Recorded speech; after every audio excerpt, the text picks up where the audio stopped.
Talvez o maior erro de muitos cristãos hoje seja tentar viver para Jesus, sem antes morrer com Ele.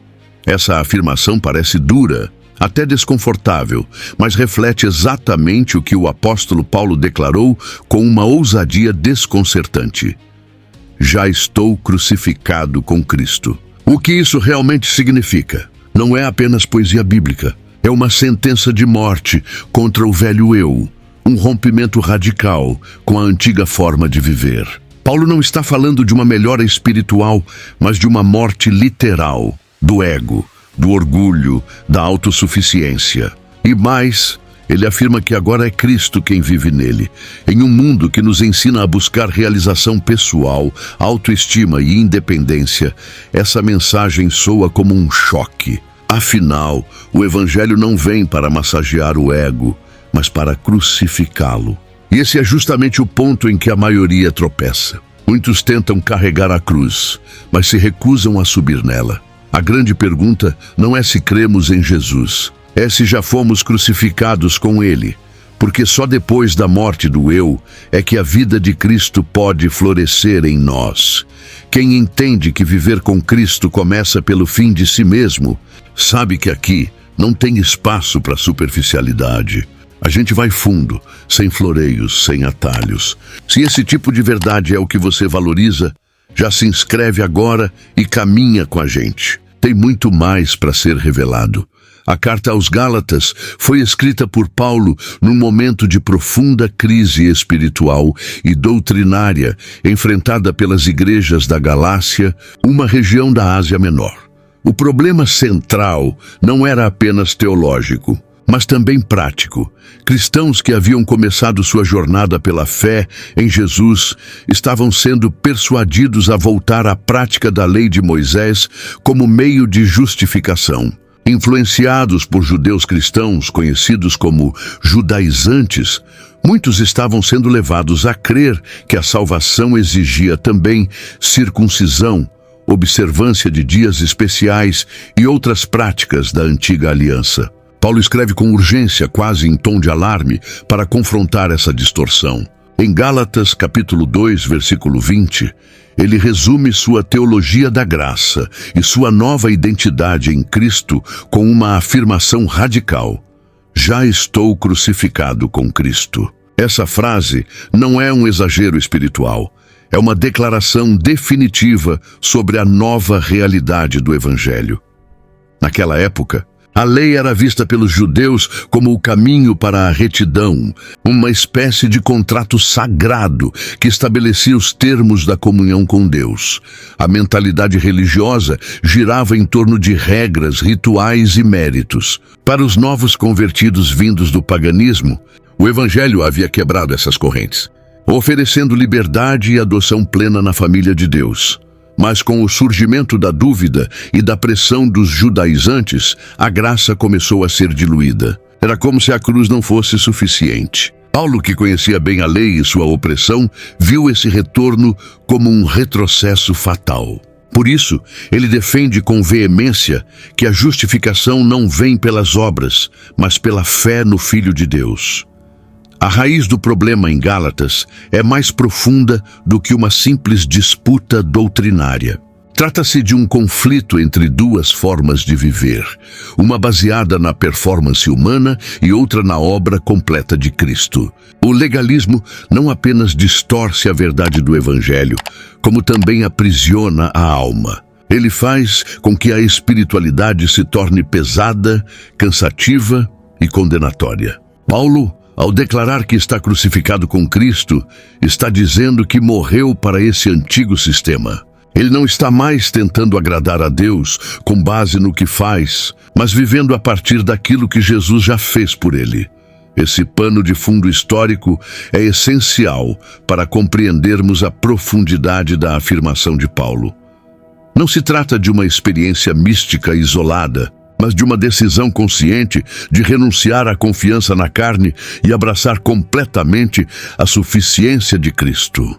Paulo está dizendo: eu não apenas creio em Cristo, eu morri com Ele. Tudo o que eu era, fariseu, legalista, perseguidor, foi enterrado. Isso desmonta toda a tentativa humana de merecer o favor divino. Quem vive nessa nova realidade não busca aprovação por desempenho, mas caminha debaixo da graça, com o coração livre. Entender esse cenário nos convida a refletir se, em nossa jornada, também temos tentado somar algo à cruz. Quantas vezes, mesmo sem perceber, tentamos ser aceitos por Deus com base em nossas práticas, disciplinas e comportamentos? A mensagem aos Gálatas nos chama a abandonar qualquer ilusão de mérito e viver plenamente no descanso da obra consumada de Cristo. Paulo não era apenas mais um mestre itinerante no primeiro século. Ele era alguém que carregava marcas profundas, tanto no corpo quanto na alma, por causa de seu encontro com Cristo. Antes de sua conversão, era conhecido como Saulo, um fariseu zeloso, profundamente treinado na lei e ardente perseguidor dos cristãos. Sua transformação no caminho de Damasco não foi apenas uma mudança de opinião, foi uma quebra completa de identidade. Esse homem que antes respirava ameaças contra os seguidores de Jesus, agora se torna o maior defensor da fé que outrora destruía. Sua autoridade apostólica, portanto, não vem de homens, nem de instituições religiosas. Vem diretamente de um chamado celestial. Como ele mesmo afirma logo no início da carta aos Gálatas, no capítulo 2, Paulo revela algo ainda mais ousado. Ele confrontou Pedro, o líder dos apóstolos, por causa de sua incoerência diante dos gentios. Isso nos mostra que Paulo não se via como inferior ou subordinado aos demais apóstolos. Ele se entendia como alguém com missão e autoridade diretamente dadas por Cristo, especialmente para levar o Evangelho aos gentios. Esse confronto com Pedro ilustra sua seriedade em preservar a verdade do Evangelho. Ele não estava disposto a tolerar qualquer atitude que contradissesse a mensagem da justificação pela fé. Isso nos ajuda a compreender por que, ao dizer que está crucificado com Cristo, suas palavras não são simbólicas ou poéticas, mas carregadas de autoridade e convicção. A identidade de Paulo como apóstolo dos gentios não foi bem aceita por todos. Muitos desconfiavam de sua mudança. Outros queriam que ele se submetesse à tradição judaica. No entanto, sua firmeza e clareza teológica mostram que ele não precisava da aprovação humana. Seu foco era agradar a Deus, não aos homens. Esse detalhe é crucial para entendermos a profundidade de sua entrega. Paulo não estava defendendo uma ideia teológica abstrata, mas uma realidade que ele mesmo vivia. Estava disposto a ser rejeitado, perseguido e até morrer por essa verdade. No contexto da carta, sua vida é o argumento mais forte. Ele não fala como alguém que apenas compreende o Evangelho, mas como alguém que foi radicalmente transformado por ele. Essa autoridade não é fruto de estudo apenas, mas de experiência, sofrimento e rendição total. Paulo não tenta construir sua reputação com base em títulos ou currículo religioso. Sua credibilidade vem de sua cruz pessoal. E é com essa autoridade que ele nos convida a refletir. De que forma nossa vida reflete o Evangelho que dizemos crer? Ao olharmos para Paulo, percebemos que a autoridade espiritual verdadeira não se impõe por força, mas se revela na coerência entre palavras e atitudes. O apóstolo não era perfeito, mas era inteiramente entregue. Sua voz ecoa com peso, porque vem de alguém que perdeu tudo para ganhar a Cristo. E nesse cenário, a frase, "já estou crucificado com Cristo", adquire uma dimensão de coragem e entrega que poucos ousariam repetir com tamanha honestidade. Quando Paulo declara que está crucificado com Cristo, ele está afirmando algo profundamente espiritual e ao mesmo tempo prático. Crucificação, no contexto do mundo romano, era um símbolo de vergonha, dor e morte. Ao dizer que foi crucificado com Cristo, Paulo não está apenas dizendo que se identifica com o sofrimento de Jesus, mas que seu velho homem, sua antiga natureza e sua identidade anterior foram definitivamente executadas na cruz. Ele não está mais tentando ser alguém pela força da religião. Ele já morreu. E só quem morreu para si mesmo é capaz de viver para Deus de forma autêntica e livre. Essa união com Cristo na cruz é o coração do Evangelho. Não é apenas uma inspiração moral ou uma motivação para boas obras, mas uma realidade espiritual, em que o crente participa ativamente da morte e da ressurreição de Jesus. O que foi crucificado ali não foi apenas o pecado em termos abstratos, mas a autonomia humana, o orgulho, a autossuficiência. Essa morte espiritual é o início de uma nova vida que não gira mais em torno do eu, mas de Cristo. Isso quebra todo o ciclo de esforço religioso e libera o cristão para viver em dependência e gratidão. Estar crucificado com Cristo também significa que o passado já não dita mais o presente. As feridas, os erros, os traumas, tudo isso foi levado com Jesus naquela cruz. Paulo não nega que vive, mas afirma que essa vida já não pertence mais a ele. Ele vive sim, mas é Cristo quem vive nele. É uma inversão total de centro. Antes era o ego no controle. Agora é o espírito. Isso muda a forma como se enxerga a si mesmo, como se lida com o pecado, como se caminha no mundo. A cruz deixa de ser um evento do passado e passa a ser um estilo de vida presente. Essa expressão de Paulo é também uma declaração de guerra contra o sistema do mundo. O mundo exalta o ego, valoriza o mérito, a força, a performance. Mas quem está crucificado com Cristo renunciou a esses padrões. A nova vida não busca reconhecimento humano, mas fidelidade a Deus. Isso é libertador, mas também desafiador. Pois significa que, aos olhos do mundo, essa nova vida pode parecer fraqueza, renúncia ou até loucura. Ainda assim, é nela que está o verdadeiro poder. O apelo de Paulo em Gálatas não é para um cristianismo confortável, mas para uma rendição total. Quem está crucificado com Cristo não negocia com o pecado. Não vive pela aparência e não busca agradar aos homens. Vive a partir da cruz, em amor, humildade e verdade. E essa é a maior evidência de que algo novo nasceu. Quando o eu morre e Cristo passa a ser o centro, não apenas de palavras, mas de toda a vida, até aqui, já deu para perceber que estar crucificado com Cristo não é só teoria, é uma renúncia real, que vira tudo do avesso. Agora me conta, o que mais te confrontou nessa ideia de morrer para o eu, para que Cristo viva? Compartilha nos comentários. Quero muito saber como esse princípio tem ganhado forma na tua caminhada. A morte do eu não é um conceito abstrato ou uma metáfora poética. Trata-se de uma realidade espiritual profunda que ocorre no momento em que alguém é unido a Cristo pela fé.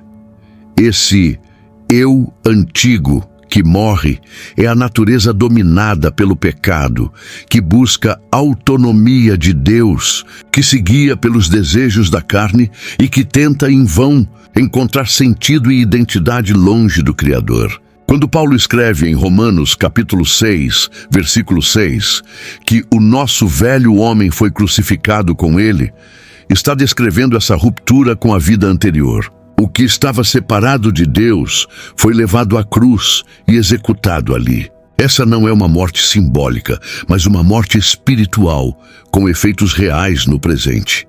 A dimensão espiritual dessa morte também aponta para uma mudança de senhorio.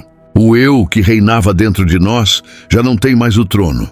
Antes, nossas vontades, emoções e decisões giravam em torno da nossa própria satisfação. Agora, com Cristo vivendo em nós, é Ele quem governa. Não se trata de anulação da personalidade, mas de redenção da vontade.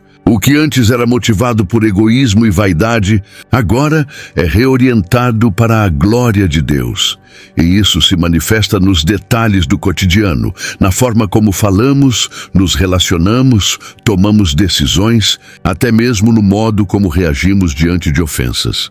Essa morte para o eu também significa morrer para aquilo que o mundo espera de nós. As pressões sociais, os padrões impostos pela cultura, a constante necessidade de provar valor. Tudo isso é enfraquecido quando entendemos que fomos crucificados com Cristo. Já não precisamos competir, nos justificar ou buscar validação fora da cruz. A identidade firmada em Cristo nos liberta da escravidão de agradar a todos e do medo constante de falhar. Isso gera descanso, confiança e coragem para viver com integridade. Contudo, essa experiência não elimina o conflito interior. O eu antigo, embora crucificado, ainda tenta se manifestar. Por isso, a vida cristã envolve um processo diário de renovação e vigilância. É uma escolha contínua de rejeitar o velho modo de pensar e agir, e de se revestir do novo homem, criado segundo Deus. Paulo exorta os cristãos, em Efésios capítulo 4, versículo 22 ao 24, a deixarem o velho homem e se renovarem no espírito do entendimento. Morrer com Cristo é um ponto de partida. Permanecer nessa morte é um exercício diário de fé e entrega. A verdadeira espiritualidade não se mede por experiências místicas ou conhecimento teológico, mas por quanto o eu já foi colocado de lado para que Cristo apareça. É nesse lugar de morte que nasce a vida abundante. E é nesse confronto interno que a autenticidade da fé é forjada. Não nas palavras que dizemos, mas nas escolhas silenciosas de cada dia.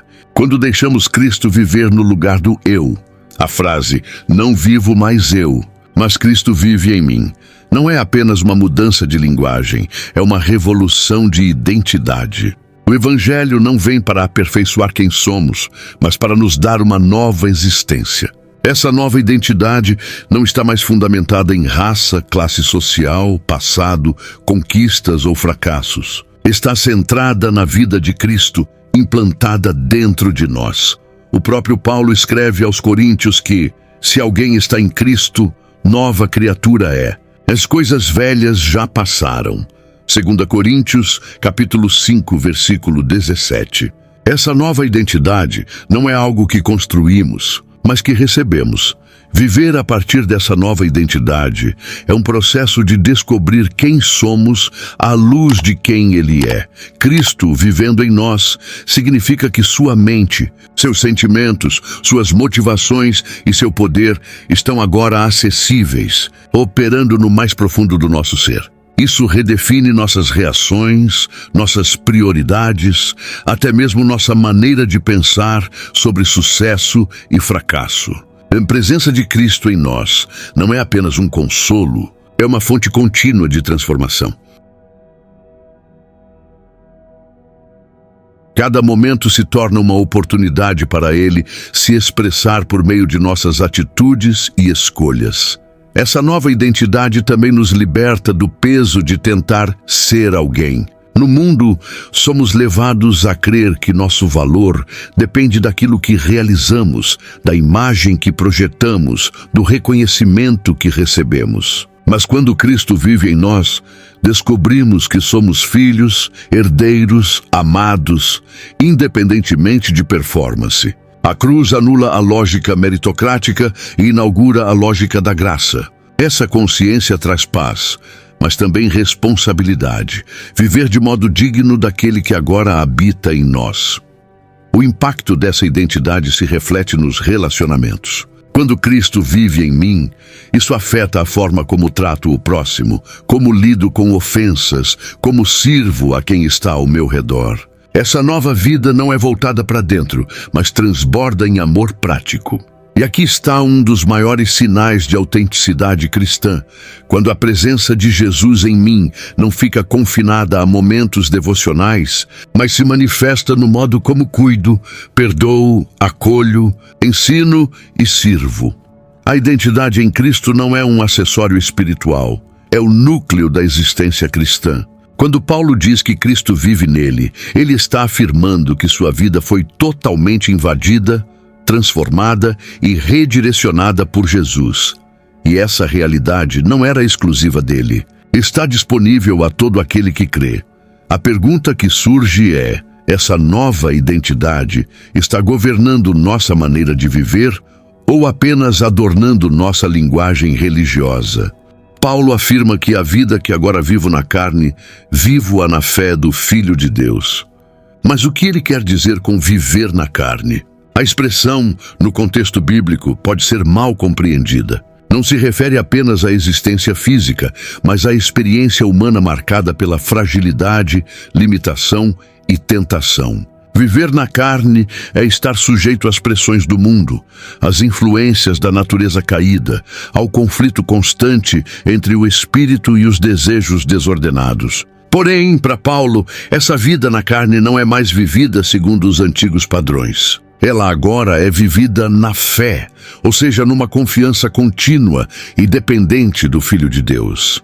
É importante entender que Paulo não nega a realidade da luta. Ele reconhece que ainda habita num corpo sujeito à fraqueza, que ainda precisa lidar com inclinações que tentam se opor à nova natureza em Cristo.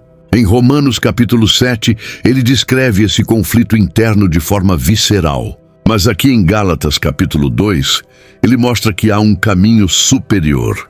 Viver na carne, sim, mas dominado pela fé. Isso significa que, embora ainda habite num mundo caído, sua bússola, sua força e sua motivação não vêm mais da carne, mas da fé naquele que morreu por ele. A fé, nesse contexto, não é apenas crença intelectual ou esperança futura. É confiança relacional. É saber que mesmo quando a carne grita, a graça é mais forte. Que mesmo quando falhamos, ele permanece fiel. Que mesmo em meio à dor, a presença. Viver na fé é caminhar sabendo que não estamos mais tentando agradar a Deus com nossas forças, mas confiando que Ele já nos aceitou em Cristo e nos capacita diariamente a viver segundo essa verdade. Esse tipo de vida quebra o ciclo de culpa e condenação. Quando vivemos na carne sem fé, somos consumidos pela oscilação de sentimentos e circunstâncias. Mas quando vivemos na carne com fé, encontramos estabilidade, firmeza, direção. Isso não nos torna perfeitos, mas nos mantém em processo constante de amadurecimento. A carne ainda está presente, mas não governa mais. A fé no Filho de Deus nos dá poder para resistir, para levantar após a queda, para amar quando tudo em nós quer se fechar. Essa declaração de Paulo é um chamado à coragem espiritual. Viver na carne não precisa ser uma prisão. Pode ser um campo de manifestação da graça, onde a fraqueza humana se torna palco da força divina. A vida na carne, quando vivida pela fé, se torna terreno fértil para o caráter de Cristo florescer. É no atrito da realidade diária que a fé se prova verdadeira, e é ali que Cristo, mais uma vez, se revela em nós. Quando Paulo afirma que agora vive pela fé do Filho de Deus, ele está nos conduzindo a uma compreensão mais elevada da própria natureza da fé. Ele não diz que vive apenas com base em sua fé pessoal em Jesus, mas sim na fé do Filho de Deus. Essa construção, muitas vezes ignorada, carrega um peso teológico e espiritual enorme. Trata-se de uma fé que nasce da própria obra de Cristo, uma confiança que não depende do esforço humano, mas que se ancora na fidelidade absoluta de Jesus à vontade do Pai. É uma fé que brota da certeza de que Cristo é suficiente para justificar, para sustentar e para conduzir até o fim.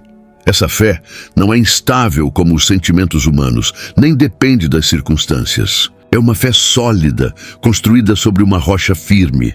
Em Hebreus capítulo 12, versículo 2, Jesus é chamado de autor e consumador da fé. Isso significa que a verdadeira fé começa nele, é alimentada por ele e será completada por ele. Por isso, a fé do Filho de Deus não é apenas um ato de crer, mas uma participação na confiança plena que Cristo demonstrou em cada passo que deu em direção à cruz. É um convite a confiar como ele confiou, a descansar como ele descansou, a obedecer como ele obedeceu.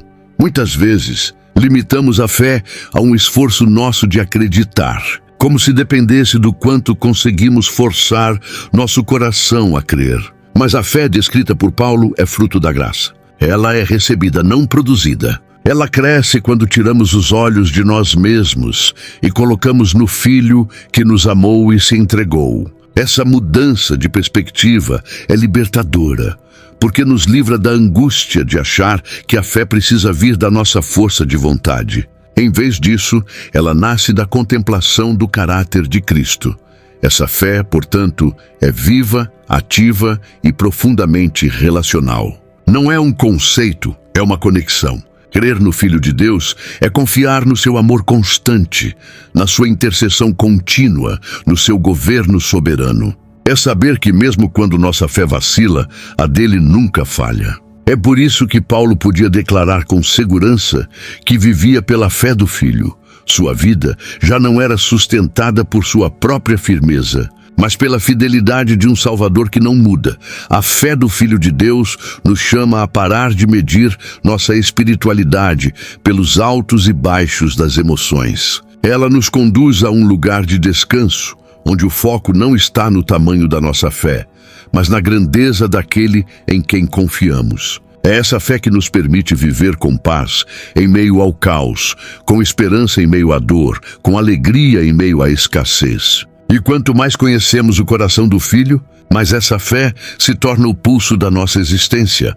A afirmação de Paulo de que o Filho de Deus me amou e a si mesmo se entregou por mim não é uma declaração genérica sobre o amor de Deus. É algo profundamente pessoal e revelador. Aqui, o Evangelho ganha um rosto, um nome, uma direção. Cristo amou Paulo, não em teoria, mas com uma entrega concreta, histórica e irrevogável.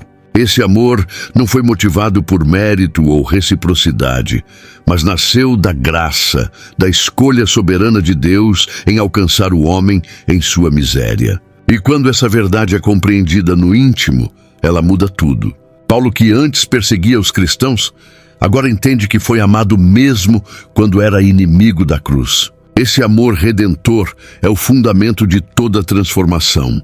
Essa entrega de Cristo não foi um gesto simbólico, mas uma morte real. Em João capítulo 10, versículo 11, Jesus declara: "Eu sou o bom pastor." O bom pastor dá a sua vida pelas ovelhas. Ele não apenas ofereceu palavras de consolo, ele se deu. Sua morte não foi um acidente, mas uma decisão. Ele voluntariamente enfrentou a cruz, suportou a vergonha, carregou a ira que era nossa. Tudo isso movido por amor. Amor que não espera que sejamos dignos, mas que nos torna dignos ao nos alcançar. Esse amor não apenas nos salvou, mas também nos define. Quando Paulo diz que Cristo se entregou por mim, ele não está apenas compartilhando uma experiência pessoal. Está revelando a essência do cristianismo. A fé não começa com o que fazemos por Deus, mas com o que Ele fez por nós.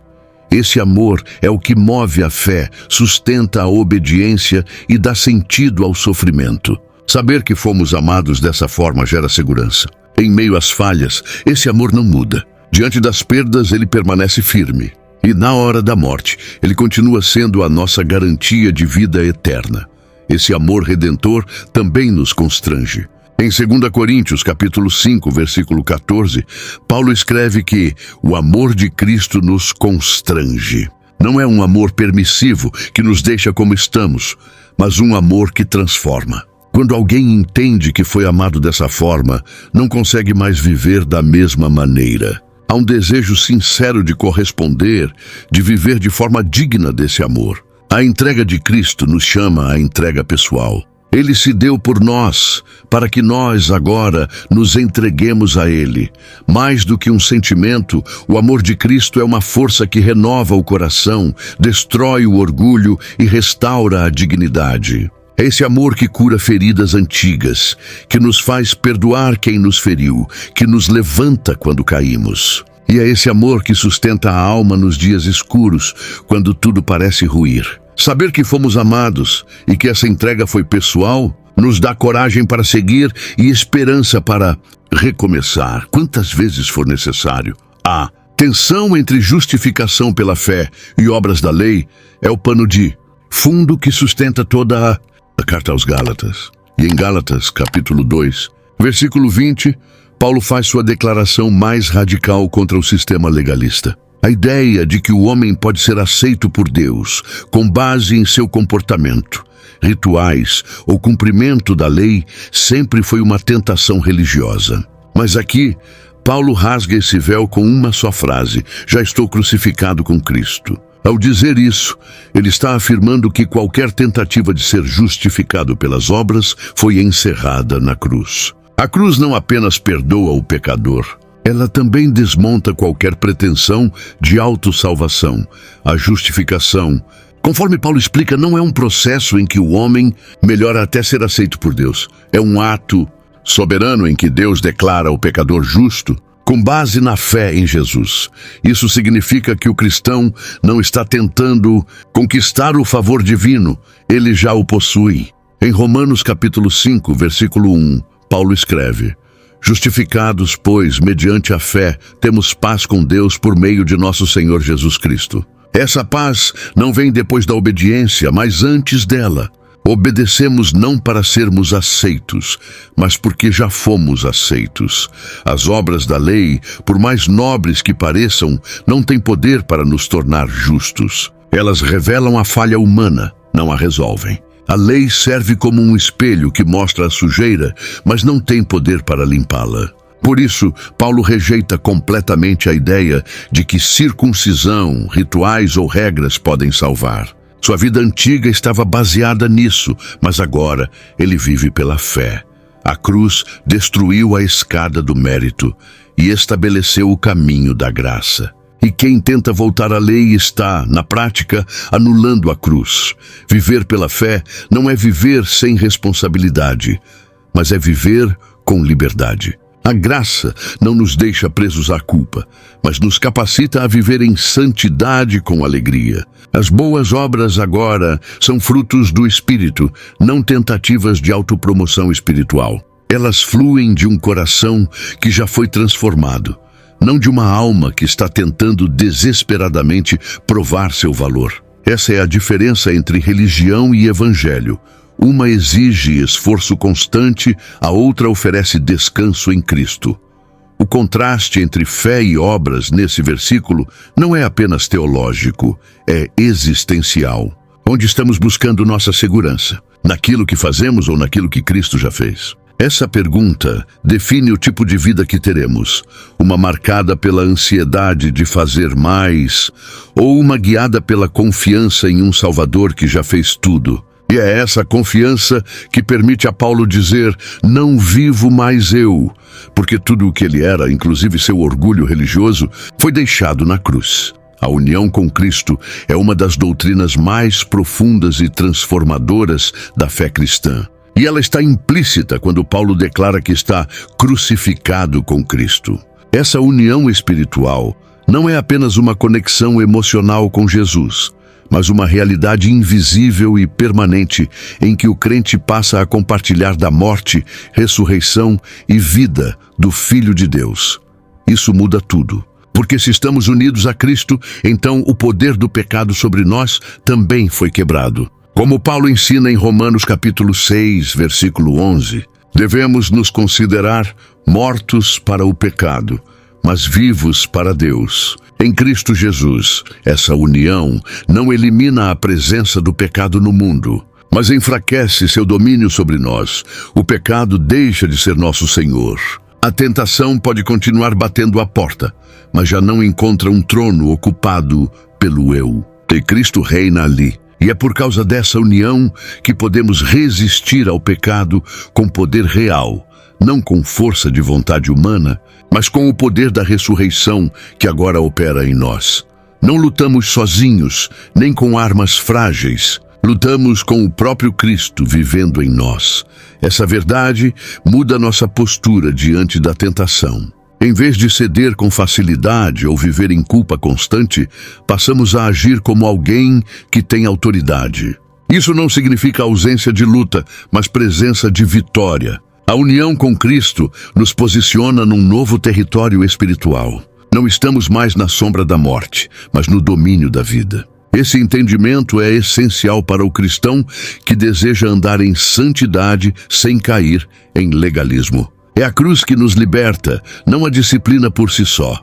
Além disso, essa união gera um senso de pertencimento e identidade que fortalece a alma. Quando nos sentimos tentados, não estamos enfrentando a batalha como órfãos espirituais. Estamos em Cristo. E porque estamos nele, sua obediência se tornou nossa justiça. Sua vitória é nossa esperança. Isso não apenas nos dá força, mas nos protege contra a acusação do inimigo. A união com Cristo silencia a voz da condenação e amplifica a voz da graça. Saber que estamos unidos a Cristo deveria nos levar a uma vida de temor santo e gratidão. Cada passo, cada decisão, cada pensamento agora carrega o peso da presença de Jesus em nós. E isso não é um fardo, é uma honra. O Deus eterno escolheu habitar no coração humano. E é essa verdade que transforma a forma como enfrentamos as tentações. Não como escravos lutando por liberdade, mas como filhos que já foram libertos, vivendo a partir da vitória da cruz. A fé, enquanto verdadeira, nunca permanece apenas no plano das ideias. Ela molda, transforma, renova. Quando Paulo afirma que agora vive pela fé do Filho de Deus, ele está dizendo que essa fé é o princípio ativo que define sua maneira de pensar, desejar e agir. A fé em Cristo não é apenas um bilhete para o céu, é uma lente pela qual tudo é reinterpretado. Em Romanos, capítulo 12, versículo 2, somos exortados a não nos conformar com este mundo, mas a sermos transformados pela renovação da mente. Essa renovação é obra da fé que habita no coração do crente. A fé muda nossos pensamentos porque nos alinha com a verdade de Deus. Antes, nossa mente era guiada por medo, orgulho, inveja, ambição. Mas agora, ela começa a ser disciplinada pela palavra e sensibilizada pelo Espírito. Passamos a discernir o que é bom, agradável e perfeito. Esse processo não acontece de um dia para o outro, mas se torna evidente nas pequenas decisões, nas palavras que escolhemos usar, nas prioridades que adotamos, na forma como tratamos os outros. A mente de Cristo começa a ser formada em nós. Os desejos também são impactados. O que antes nos atraía perde força. O que antes parecia irresistível, agora é visto como vazio. A fé nos dá novos apetites, fome de justiça, sede de santidade, desejo por comunhão. Essa mudança não é forçada, mas natural. É como uma planta que, ao ser enraizada em solo fértil, começa a produzir novos frutos. O coração renovado pela fé já não encontra prazer nas obras da carne, mas nos frutos do Espírito como amor, alegria, paz e domínio próprio, conforme descrito em Gálatas capítulo 5, versículo 22. Com pensamentos e desejos renovados, o comportamento também se transforma. A fé verdadeira sempre se manifesta em ação. Não se trata de perfeição, mas de direção. Há uma inclinação constante para obedecer, servir, amar, perdoar. E mesmo quando erramos, a fé nos chama de volta, nos convence, nos restaura. A graça que nos salvou é a mesma que nos ensina a viver de forma piedosa, como está escrito em Tito, capítulo 2, versículo 12. A vida prática do cristão é, portanto, uma expressão visível da fé invisível.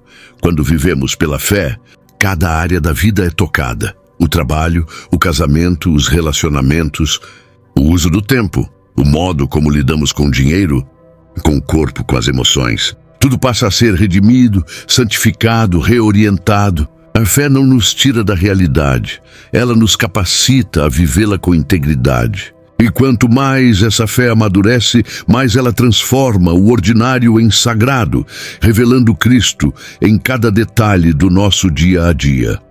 A cruz de Cristo é muito mais do que o instrumento de nossa salvação. Ela é também o símbolo definitivo de libertação. Quando Paulo diz que está crucificado com Cristo, ele não está apenas falando de redenção, mas de ruptura. A cruz rompe com tudo que escraviza o ser humano: o egocentrismo, o medo da opinião alheia e o peso do legalismo religioso.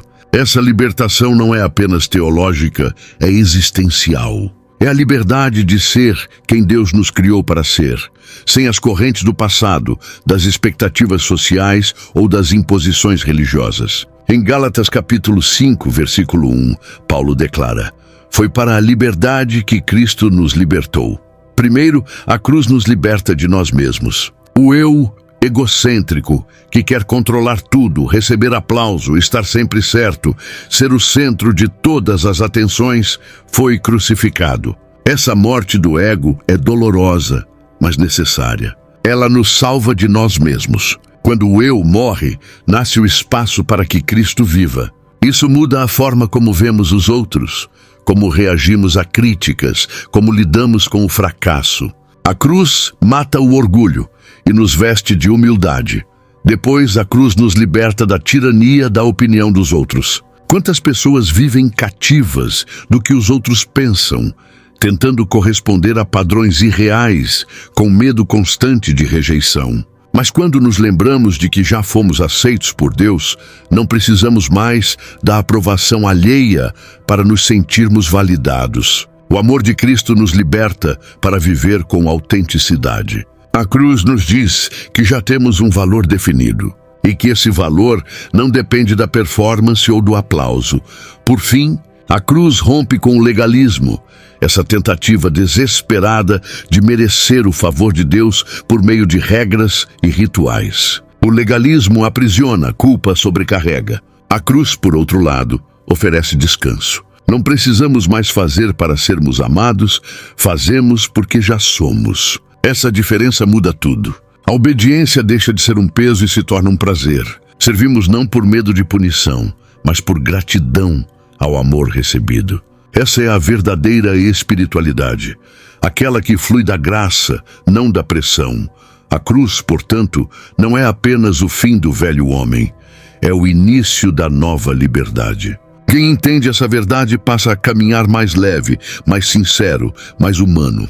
Vive sem máscaras, sem medo, sem cobranças desumanas. E, sobretudo, vive com os olhos fixos em Cristo, o autor da liberdade que só a cruz pode conceder. Uma vez crucificados com Ele, nunca mais seremos os mesmos. E nunca mais seremos escravos. A afirmação de Paulo de que Cristo vive em mim só é possível porque o Espírito Santo habita no crente de forma contínua e ativa. A presença de Jesus em nós não é mística nem abstrata. Ela é real, vivida e experienciada pelo Espírito que foi derramado nos corações daqueles que creem. Como está escrito em Romanos capítulo 8, versículo 11, se o Espírito daquele que ressuscitou a Jesus dentre os mortos habita em vós, aquele que ressuscitou a Cristo Jesus também vivificará os vossos corpos mortais. Isso nos revela que o mesmo poder que trouxe Jesus de volta à vida é o que hoje nos dá força para viver de forma santa, íntegra e fiel. A presença de Cristo em nós não é esporádica. Não depende do nosso desempenho, nem vem e vai conforme nosso humor ou comportamento. O Espírito Santo permanece. Ele consola, guia, instrui e corrige. Ele é a voz que sussurra direção no caos, que reacende esperança nos momentos de escuridão. Sua presença transforma ambientes, muda decisões e nos impede de seguir por caminhos de morte. Com Cristo habitando em nós, por meio do Espírito, já não estamos sozinhos, nem mesmo nos desertos da alma. Essa presença contínua também é a fonte da verdadeira transformação. Não nos tornamos parecidos com Cristo apenas por esforço humano, mas porque Ele mesmo vive em nós. É sua natureza que começa a transbordar em nossos pensamentos, atitudes e reações. O fruto do Espírito, mencionado em Gálatas capítulo 5, versículo 22, não é fruto da carne disciplinada, mas da presença de Jesus sendo formada em nós. Ele é a origem do amor que amamos, da paciência que temos, da paz que sustentamos. Além disso, essa presença nos dá segurança em tempos de incerteza. Saber que Cristo vive em nós muda nossa perspectiva diante das lutas. Não oramos a um Deus distante, mas dialogamos com alguém que está dentro de nós. Não enfrentamos tentações sozinhos, mas com a presença constante do Santo. E mesmo quando caímos, sua voz nos levanta, seu amor nos cobre, sua graça nos reconduz. Cristo em nós é a esperança da glória, como Paulo diz em Colossenses capítulo 1, versículo 27. O resultado dessa presença é uma vida que carrega marcas visíveis de Jesus. É impossível que ele habite em alguém sem que esse alguém comece a se parecer com ele. Por isso, quanto mais conscientes estamos dessa habitação, mais rendidos nos tornamos, mais maleáveis ao toque divino, mais atentos ao que fere seu coração E é nesse ambiente de comunhão constante que a santidade deixa de ser uma imposição e se torna um desejo ardente, fruto do amor por aquele que agora vive em nós. Viver com Cristo em nós requer algo que não pode ser ignorado: dependência diária. A nova vida em Cristo não é um evento isolado, mas um relacionamento contínuo que exige conexão. E essa conexão se dá por meio da oração, da palavra e da comunhão com os irmãos. Paulo, ao afirmar que já não vive mais ele, mas Cristo vive nele, está também nos ensinando que essa nova vida precisa de alimento espiritual constante para se manter firme. Em João capítulo 15, versículo 5, Jesus declara: sem mim nada podeis fazer. Essa verdade é o alicerce da vida cristã.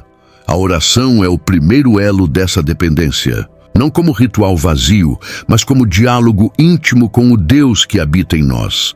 Na oração, reconhecemos nossas limitações, expressamos nossas dores e ouvimos as instruções do Espírito. É pela oração que vencemos a ansiedade, alinhamos nossos desejos e nos mantemos sensíveis ao agir divino.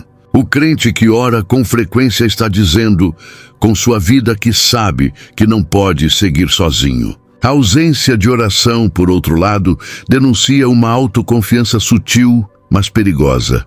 A palavra de Deus é o segundo pilar da nossa dependência. Não basta orar, é preciso ouvir a voz de Deus por meio das Escrituras. A palavra é lâmpada para os pés e luz para o caminho, como nos lembra o Salmo 119, versículo 105. Por meio dela, Cristo nos revela quem Ele é, quem nós somos nele e como devemos viver. O cristão que não se alimenta da palavra perde força, discernimento e direção. Já aquele que medita nela dia e noite se torna como árvore plantada junto a ribeiros de águas. O terceiro aspecto é a comunhão com o corpo de Cristo. Viver com Cristo em nós não é uma jornada solitária.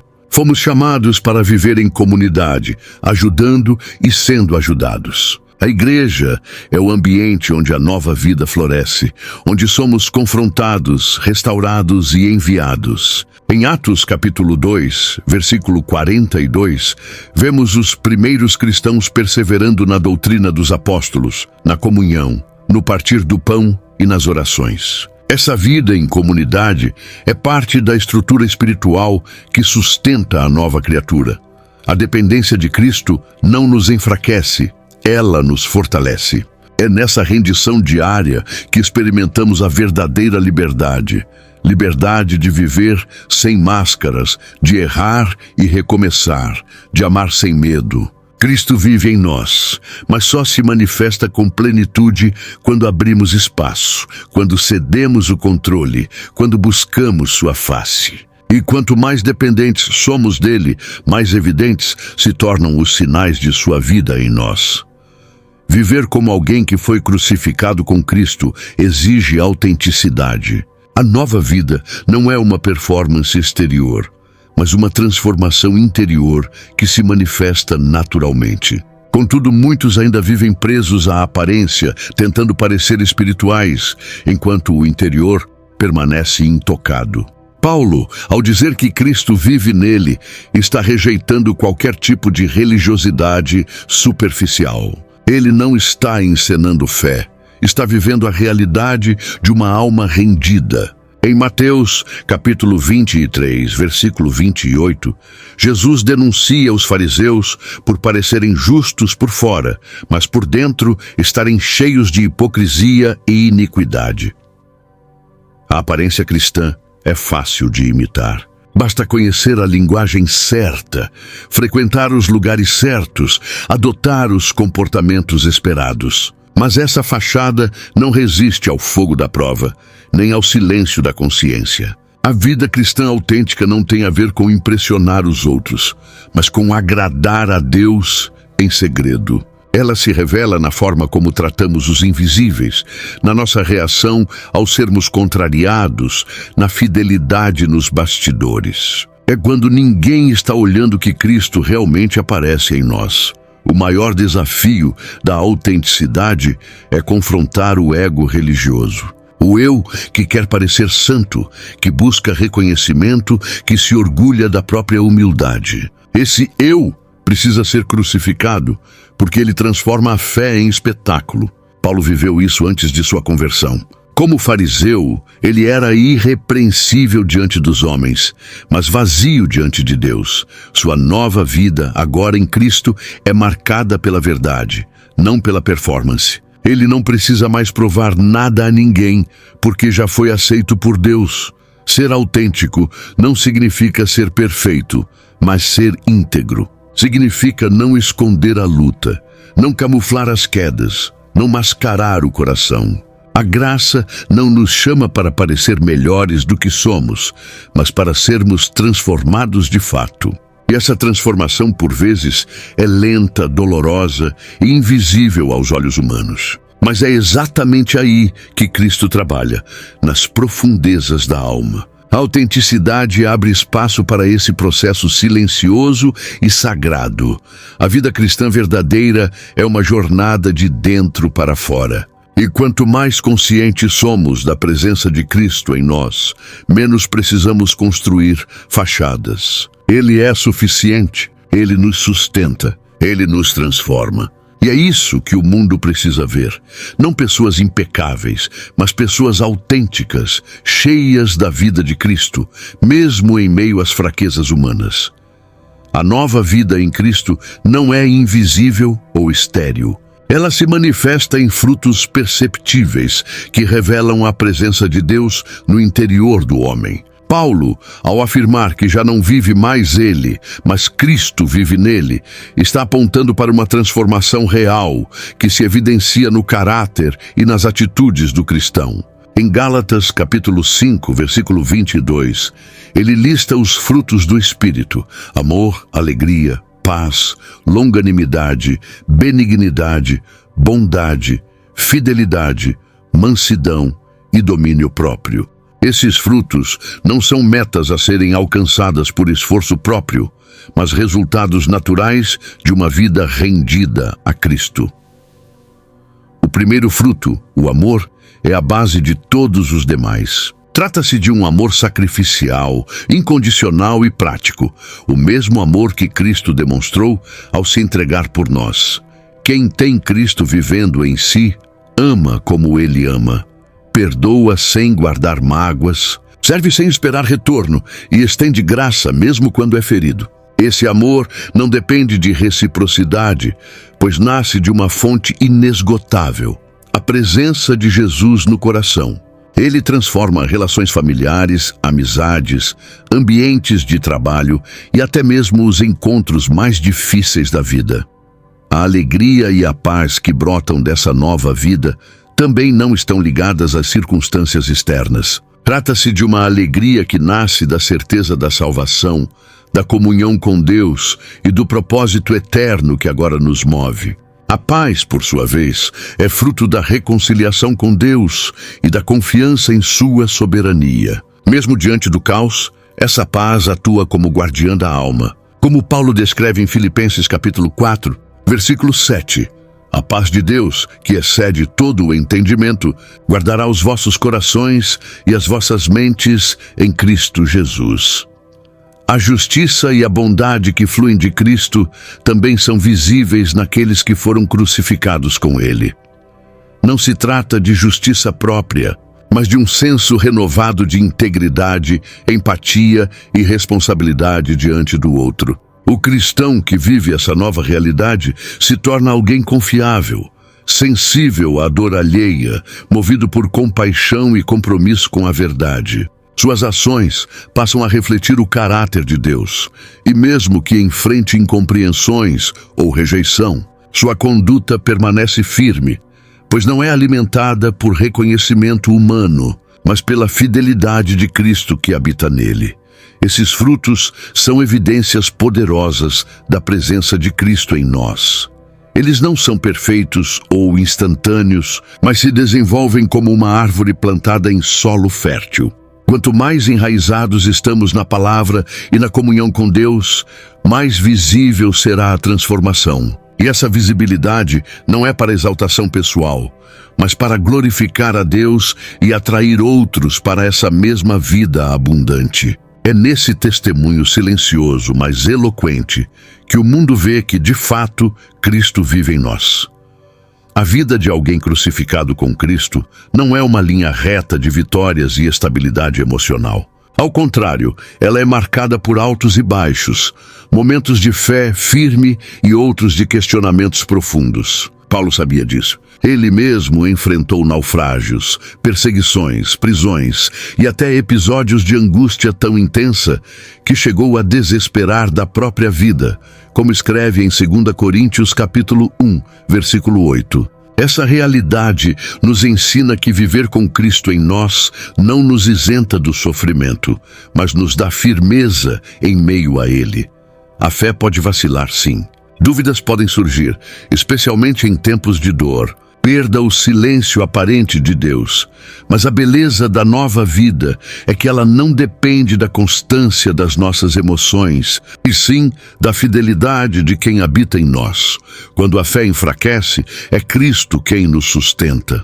Quando nossas palavras cessam, o Espírito intercede por nós com gemidos inexprimíveis, como afirma Romanos capítulo 8, versículo 26. A perseverança não é apenas nossa, ela é sustentada por uma presença que nunca nos abandona. Nesses momentos, a cruz se torna ainda mais significativa. Lembramos que fomos crucificados com aquele que também chorou, que também sangrou, que também sentiu abandono. Não temos um Salvador distante, mas um que sabe o que é sofrer. E essa identificação nos dá consolo e coragem. Quando a fé vacila, não somos expulsos da graça. Somos acolhidos, abraçados e restaurados por um Deus que conhece nossa fragilidade e não nos define por ela. A perseverança na nova vida não é teimosia, mas fruto da esperança viva que habita em nós. É saber que o choro pode durar uma noite, mas a alegria vem pela manhã. Como diz o Salmo 30, versículo 5. É confiar que aquele que começou a boa obra há de completá-la, mesmo que agora pareça tudo estagnado. É crer que a cruz não foi o fim para Cristo, e também não será para nós.